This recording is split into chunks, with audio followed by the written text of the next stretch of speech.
আমরা যখন ছোট ছিলাম শহরে আসতাম, আমি হয়তো যখন 10-12 বছর বয়স, তখন এই রাস্তাগুলো অনেক চাপা চাপা ছিল, অনেক জ্যাম থাকতো।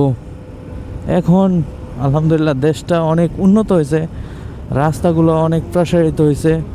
1 লাইন, 2 লাইন, 3 লাইন, অনেক লাইন হয়েছে রাস্তার মধ্যে, এবং গাড়ি ঘোড়া অনেক সুন্দরভাবে চলাফেরা করতে পারে, কোনো জ্যাম ছাড়া, কোনো যানজট ছাড়া।